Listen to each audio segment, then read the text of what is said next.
नमस्कार, आप देख रहे हैं संचार 24 न्यूज। Breaking news. उन्नाव। आखिर उन्नाव में पत्रकारों को क्यों किया जा रहा है टारगेट? किसकी शय पर लिखे जा रहे फर्जी मुकदमे?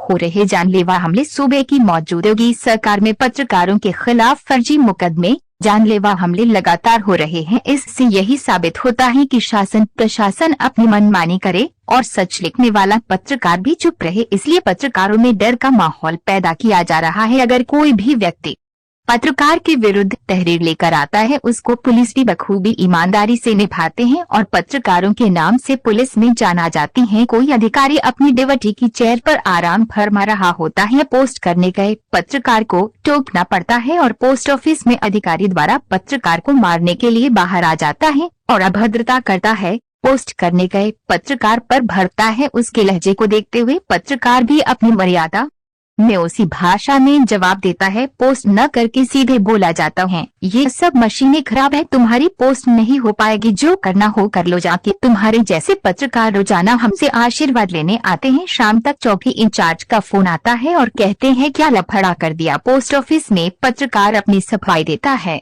पर वहाँ पर बैठी जज साहब चेतावनी देते हैं कि आप लोगों की बड़ी शिकायतें आ रही है, पुलिस सबका काम करेगी, उसमें मेरी गलती मत देना। इस तरह की भाषा शैली उपयोग कर एक किस्म से पत्रकार को धमकाया जाता है। मेरा कहना यही है कि मैं खबर से समझौता नहीं करता। सत्य लिखने में और कहने में कोई दुश्मन बनता है तो उसका दिल से स्वागत है। मैं अपनी सफाई नहीं, सिर्फ ये बताना चाहता हूँ जो आए दिन मेरी छवि धूमिल करने का काम किया जा रहा है, जिसके चलते लोगों में हमारे प्रति गलत भावनाएं पैदा की जा रही है। पर सच तो यह है कि मैंने कोई ऐसा काम नहीं किया जो कानून की मर्यादा से व संविधान से बाहर हो। मैंने वही सवाल पूछे जो हर एक आम आदमी पूछ सकता है। एक जिम्मेदार अधिकारी अपने इंटरव्यू में उंगली उठाकर धमकी देता है, जिसका सबूत दफ्तर में लगे सीसीटीवी फुटेज है जो दूध और पानी को साफ कर देंगे। जिसने भी कानून को हाथ में लिया है वो सब सामने होगा, उसी प्रतीक के तहत कार्रवाई की जाए, यही अनुरोध है। मेरे 9 सवाल है। शासन प्रशासन से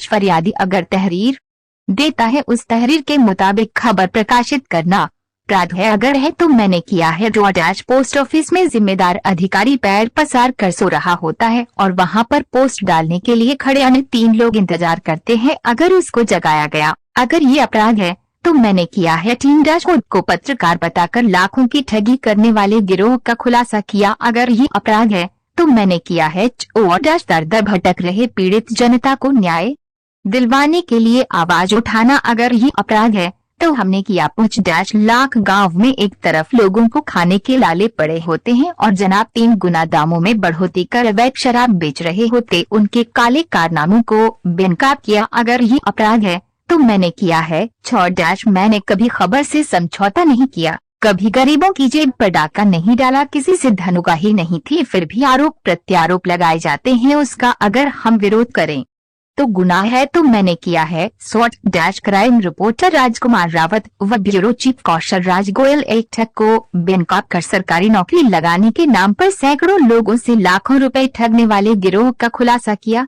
बदले में क्या मिला? हगू चौकी इंचार्ज से मिलकर चौकी में तहरीर देता है कि हमारे हॉस्पिटल में आकर धनुगाही करते हैं तथा हमारे नर्सों को छेड़ते हैं और पसबाही चार्ज मान लेते हैं। ऐसे में सच को दबाया जाता है और जनता को लूट रहे ठगों को बढ़ावा दिया जाता है। आपको एक बहुत ही सच्चे साक्ष्य के साथ अवलोकन कर दिखाना चाहता हूँ।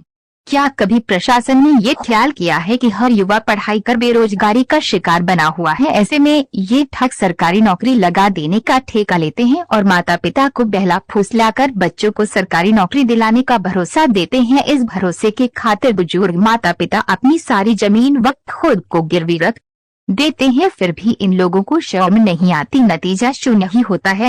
इंसानियत के नाम पर कलंक बने इस बांग्रामू क्षेत्र में ठग गिरोह पर पुलिस का हंटर आखिर कब चलेगा? जबकि यहाँ के खुद साथ में बैठकर चाय पीते कोई सत्य व लिख दे तो कस्बा जज साहब का पारा 120 पर पहुँच जाता है। नतीजा पत्रकारों को मायूसी का सामना करना पड़ता है। ऐसे माहौल में एक दीपक प्रज्वलित होकर बांग्रामू क्षेत्र की बागडोर संभालता है।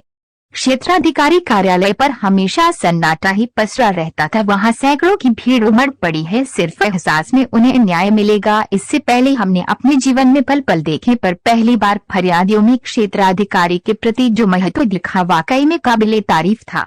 बल्कि हमें गर्व है कि हमारे क्षेत्र में एक ईमानदार, कर्तव्यनिष्ठ व संतोषजनक अधिकारी के हाथों में